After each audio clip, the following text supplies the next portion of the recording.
speak about noma ngizokhuluma ngesubject noma itopic isihloko sayo esithi ummangaliso kuze kuvele uKristu nenjongo kaNkuluNkulu for impilo zethu. Ngicela ukuyiphinda. Ummangaliso kuze kuvele uKristu nenjongo kaNkuluNkulu for impilo zethu. Ngesingisi it's the miracle or the miracles for the revelation of Christ Jesus and the purpose of God for our lives. Before I get to scripture, I just want to say namhlanje kuthina. Sonke ngoba sikhona la namhlanje. Kukhona lento esikhulekelayo esimnxusela uNkulunkulu ukuthi enze ummangaliso kuyona empilweni zethu. There is situations, there are dreams, there are ambitions esinawo esesikhulekile sanikela samcela uNkulunkulu ukuthi Nkosi sicela uintervene. If kungakhona namhlanje but somewhere empilweni zethu sike saba kwizimo where samcela uNkulunkulu ukuthi aintervene enze ummangalise empilweni zethu. I want to provoke your thoughts namhlanje. Ngifuna sicabange lento le. Siphume sihlale sibuze sisearche imotive yethu. Masimcela uNkulunkulu lezi zinto. Mase uNkulunkulu esephendulile wawenza ummangalise empilweni zethu. Then what is next?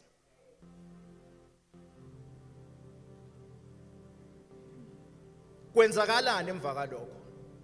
Usephendulile uNkulunkulu wa-intervene sayithola lento esifunayo. What's next? Do we fall on the side ukuthi siba ne pride and lento it becomes about us? Engifastile nganikela uNkulunkulu wangiphendula and it ends there. Or do we move to this side and understand that uNkulunkulu menza ummangalisa empilweni zethu kumele simbuleleke uKristu njengenkosi nomsindisi wempilo zethu. Then mase asivezela ukuthi what is the purpose? Ithini injongo ngokuphendula lomkhuleko mase sikhombisa injongo for impilo zethu. Ngizo testify about my own life. Buningi ufakazi okunabo but I will pick just one incident. Because isikhathi esiningi we tend to fall on kuleli side where everything becomes about us. NoNkulunkulu bekufanele ngiphendule ngoba ngikhulekile. Selfishness, self-righteousness.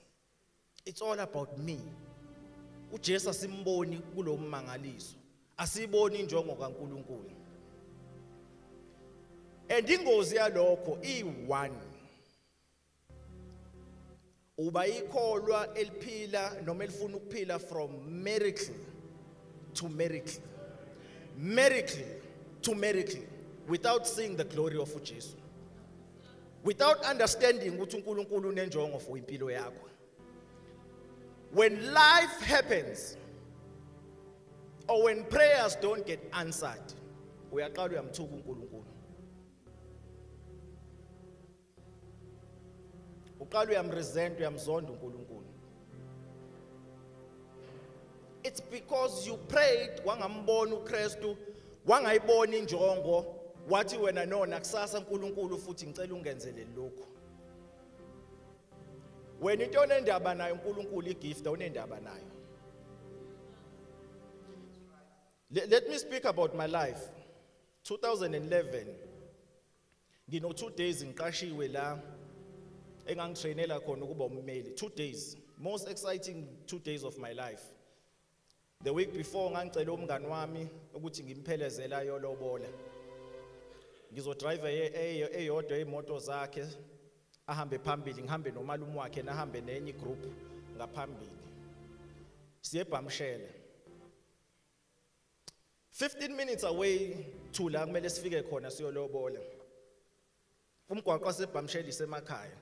Ngala ka left kunesiwe eshona phansi. akho protection emgaqweni ama-guardrail or concrete ovimba imoto ukuthi zingayi ngale. Ngala aka right kwindawo eyintaba enotshani mase kuba nemizi yabantu ngale. So uma usemgaqweni awuyiboni lemizi. Then la ka right futhi kune oncoming traffic. Ngihamba nje ngo 95 angigijima. Ngizwe imoto idonsa ifuna ukushona esiweni.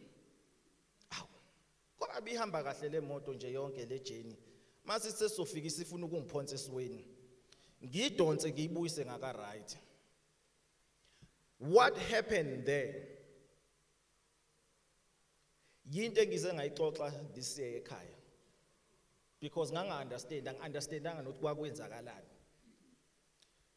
Yinto engiyixoxe futhi mase uChrist eqale embuleleke empilweni yami ukuthi no man. Ubufakazi lokho kumele ngikhulume ngabo. Ngoba you can't have an encounter noJesu ungabi nobufakazi. Iphuma imoto. Kune 1400 emhlophe ngikhumbula kahle ukuthi sayigeja kanjani angazi. Inyuke lentaba isisemoyeni imoto iyemzini yabantu manje. Izakhiwo zasemakhaya siyazazi zonke. Kuba nemizi ewu5 nje egcekeni elilodwa.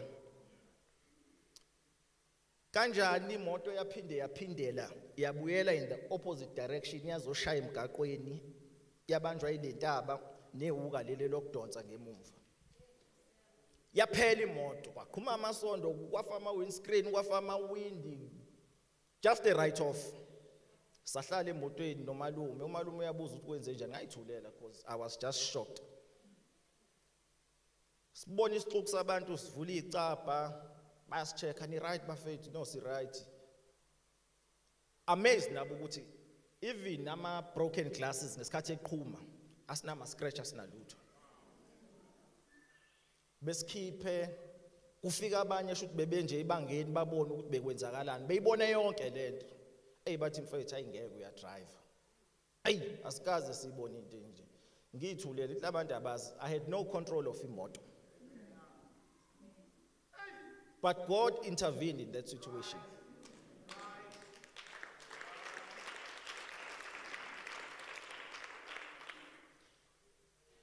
Intervene uNkulunkulu kuleyo situation. Kufika ama paramedics, kufike ithathwe imoto kucleanwa apha. And this guy say yazi izolo la 2 people had passed away. Babe ne accident yemoto. Sambe siqhubeke silobole ngibuye ngigoduke ngiye ekhaya babuye ekhaya futhi ngayixoxe lonto. Because bebe sephasikeni mina ngihambe lezi zinto so ngangafuni ukuyikhuluma. But my life didn't change.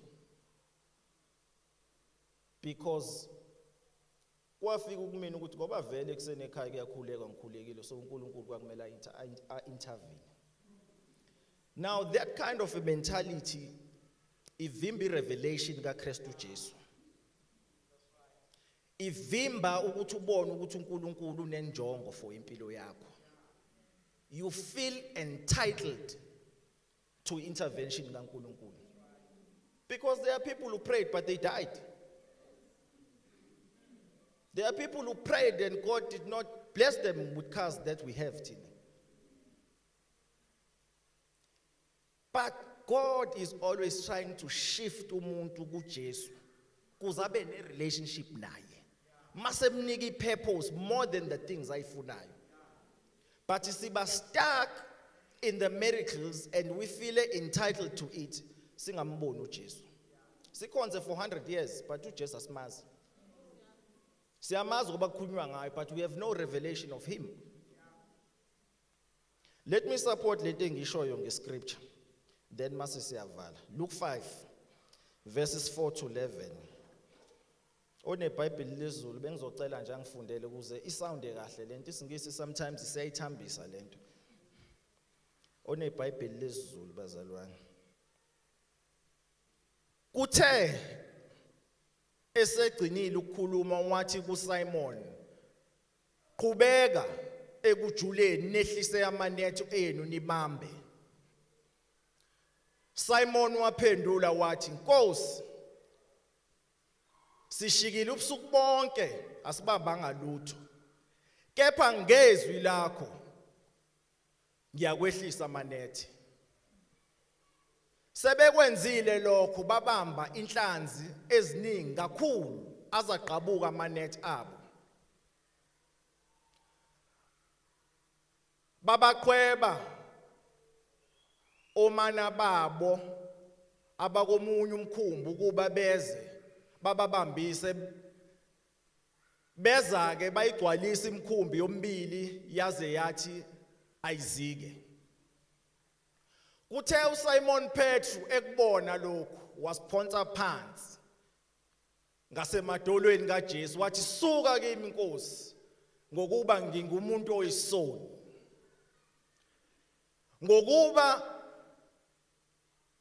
ubehlelo ukwesaba yena kanye nabo bonke ababenaye ngobumningi bezinhlanzi abazibambile kanjalo ke nakuJakobe nakuJohani amadodana kaZabedewu abebesizana noSimon uJesu wathi kuSimon ungasabi kusukela manje uza kubamba abantu sebeyilethile imkhumbi emhlabathini bashiya konke bamlandela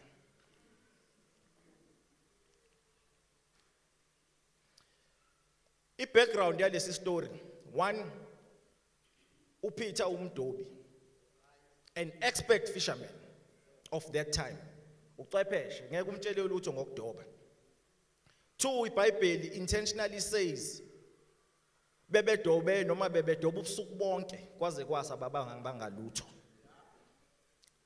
ngifuna ukuyicacisa lo phakathi badoba ubusuku bonke before technology le yayingakabi khona so the ideal time to fish or fish is ebusuku because all fish abaningi baphuma sekusebusuku two abakwazi ukubona amanethi ebusuku kunasemini emini they can avoid amanethi because they see three sebe give uphile sekusekuseni sebefuna ukuyeka sebefuna ukubuyela emuva so it means ibusiness yabo it's a failure namhlanje then uJesu afike sebethi babuyela nganene athi uJesu no ngicela ukusebenzisa umkhumbi wenu ngime kuona ngifundisa abantu bamvumele abafundisa qede maseqedile masethi kubona asibuyisele umkhumbi phakathi emanzini bawubuyisele masethi jikelana amanethi phansi there are two things engifuna sibambe la methi jikelana amanethi phansi uSimon noma uPeter uthi but Nkosi sesidoba ubusuku bonke but we have failed asibamba ngalutho iresponse kaPeter uresponda ngeke-experience yakhe yokudoba nangokwe-knowledge yakhe nangokwe-skill ngeke umtshele lutho uPeter is a fisherman uJesu is not a fisherman usayibuza ukuthi lona kodwa uthini ngoba phela mina I know what I'm doing you see sometimes hayi ukuthi izwi kaNkulunkulu alisebenzi lithi malishunyayelwa noma likhulunywa phekwe impilo zethu silirejecte ngeke-experience nokuthi yini esaziyo siresponda ngalo ngepain siresponda ngalo ngokuba defeated because uPeter was defeated and ukukholwa kwakhe kwasekuphelile but the word of God is everlasting it's the truth it's life esasho lo magama uPeter and there's one part engifuna ukuyiclarify uPeter wengaqala ukubona uJesu and uPeter wengaqali noma he knew ukuthi uJesu was capable of the miracle because mawufunda uJohn Peter's mother-in-law was healed by uJesu Peter was there he saw that Because sometimes we see the work of God, but we don't have an encounter no Christ.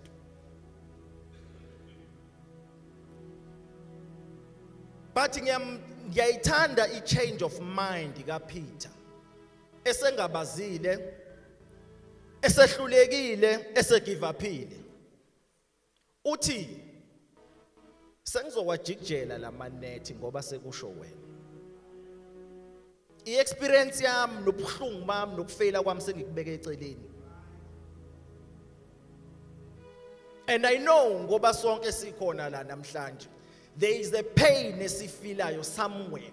There's a need esifunayo empilweni zethu. There's a miracle that we are praying for God ukuthi ayenze empilweni zethu. But I'm here to say, bambelele ezweni likaNkulunkulu what he has said kuloso simo sakho. Share i-pain, share i-experience. Leave the negative voices. Hold on to the word of God. Uthe uPeter masebambelelile ezweni wawajikjela amanethi ummangaliso wenzeka. Because I want to assure you the miracle will happen. Ayizokwenzeka bazalwane. Bababamba ufish. Amanethi ashuqhuma. They could not contain angasho fish the miracle. They could not contain the miracle. Babiza abangani babo who were close by because umkhumbi wabo wasusinka ukuthi no guys come and assist. Nomkhumbi womngani wabo wacishe wasinka. But uPeter uyambuleleka. And I'm here to ask you today ukuthi uyambuleleka na? Because ngoba sihleli la, there is a miracle that we have experienced. uPeter uyabakhohlwa ofish. He could have said no, bafethu asambe siyodaya, so today would be the best day ever of our lives. Waya kuJesu waginqika ngamadolo wathi Nkosi suke eduze kwami ngiso. Because that's what the revelation of uJesu does to you. It reveals who he is. It reveals amandla akhe nokuthi what is he capable of. And utwibuka ubona I don't deserve this thing. Ngiyisoni. I don't deserve this. Wawa ngamadolo wakhala wamxosha uJesu. Because uJesu is a merciful God. Uyasithanda. Wathi uPeter no sukuma. Ngeke usadoba ufish manje usuzodoba abantu. Do you see ummangaliso udirect uPeter to his purpose? The Peter that we speak of, the Peter that has written incwadi zeBhayibheli, the Peter that preached powerfully the gospel of Jesus Christ, it was because of that miracle. You and I maybe would have said, asibambelele kofish. Besizofuna ukuphila from miracle to miracle mfundisi. Nangakusasa sithi Jesu asambe siyodoba. But uJesu has a bigger plan for us. Une purpose for our lives. Today ngaba sikhuluma ngoPeter if waqhubeka wadoba kwamnandi. And that's what God wants with our lives. Hayi ngobe nga-understand ubuhlungu esibuzwayo nepain esidlula kuyona nama-dreams nama-ambitions esinawo. But for him, it's to reveal uJesu. Then uJesu abe i-direction for our purpose. And this thing is a problem ma ulifunda iBhayibheli. Ulifunda historically noma ulifunda noma ngeyiphi indlela. Buka abantwana baka-Israyeli. uNkulunkulu bebakhiphe eGibhithe through Moses. When we speak about iGibhithe noma ikingdom of Egypt of that times, we are talking about a very, very powerful kingdom. There was no way laba bantu bebengaphuma bezigcila lapha. God provided a miracle baphuma. Kwathi mase bebhajiwe bebhekele nolwandle, God provided a miracle walivula badlula.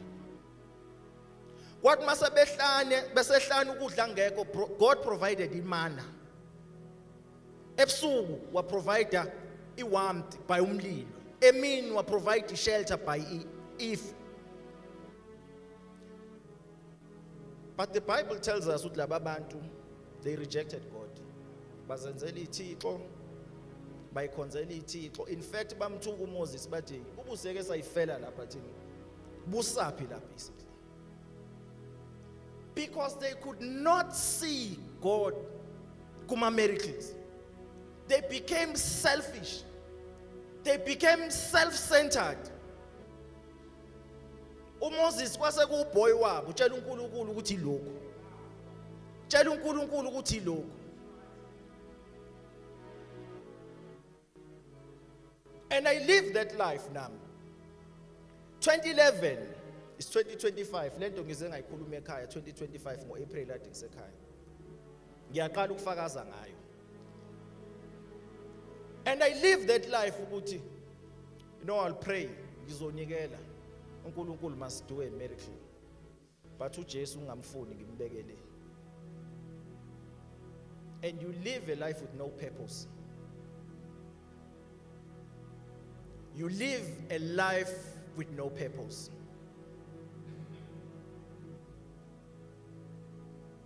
Can we all be like Peter? Noma can we all questions and sibuze provoke ukuthi Nkosi ngoba lento engiyikhulekelayo ngiyambona na uKristu kuyona uyayikhomba na ipurpose noma injongo for impilo yami. Ayibonge bazalwane. There are many stories in the Bible. Nangu uJesu feeda labantu abawu 5,000 ngofish nesinkwa. Bawubona ummangaliso kaJesu. But none of those people converted. Abekho bambuleleko uKristu. Uze uyasho uJesu ethi no. Nina ningilandeli ngoba niyangibona ukuthi ngiwubani emangaliso that I'm capable of. Ningilandela ngoba nifuna ukugcwalisa izisu zenu.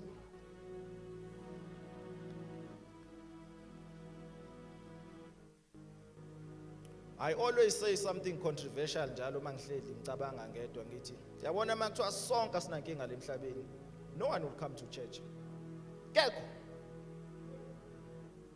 Akekho. Because we want the gift but the giver simfuni.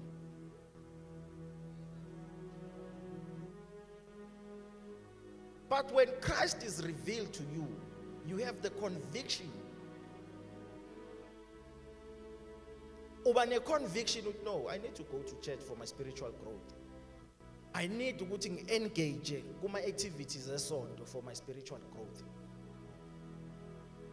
I don't go there because, yes, I want the miracle, but my main focus is uJesu.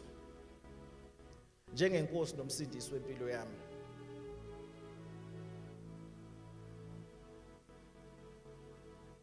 We can't live from miracle to miracle, bazalwane. Sizomzonda uNkulunkulu if we want to live that life. I want to say, sengivala. uJesu usayenza imangaliso empilweni yabantu. If ungakaze uhlangane noJesu noma umemukele njengenkosi nomsindisi, he still does miracles, bazalwane. Usayenza. But are we rejecting his word ngama experiences zethu, or are we doing as the word says? I know ngoba sikhona namhlanje. There were situations and there were circumstances esibesingayitshela ukuthi singaphuma kuona. But here we are today because God intervened someone. Sihlazekile, siphoxekile, Sasibona singama failure and we thought ngeke siphume eminyango. But here we are. God has restored our joy. God has restored our happiness. That is the miracle of God. There was a time when we prayed for umsebenzi. Simnxusa uNkulunkulu. Nkosi mangase ngithola umsebenzi. Sayithola umsebenzi. There were times when we prayed for houses, imoto. God intervened. Sayithola lozo zinto. But kwenzakalani after that? What happened after that? Kwaphela nje kanjalo. Sathi no soya futhi next Sunday fasting for another miracle. Indaba kaJesu nje ile emuva. Indaba kaNkulunkulu, the purpose for impilo zethu ile emuva. And that is why even lezi zinto masithola sijabula 1 day or 2 days and then we are back to misery.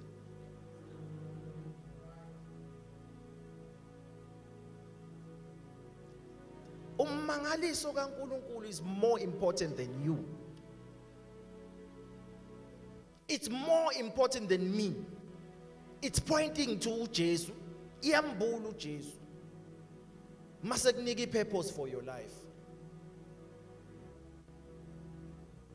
Says Vala bazalwane. I want to provoke your mind. Ngifuna sihlole siseshe ukuthi angisakhulumi ngalokho esikhulekelayo. Sengikhuluma ngalokho esidlule kukhona. Okubhlungu, okunzima nokuhle wa intervene uNkulunkulu. What happened thereafter? Simbonile uJesu njengenkosi nomsindisi. Sayibona imisebenzi yakhe esiphambanweni iphelelisisiwe. Sabambelela kuyena. He still does it. What he did to Peter usakwenza namhlanje. Amsuse kofish, amsise kudobeni abantu. Let's be challenged this morning, bazalwane. Let's be provoked. Let's be provoked. Let's be provoked, bazalwane. Let's be provoked. Ummangaliso for the revelation of uJesu and the purpose for our lives.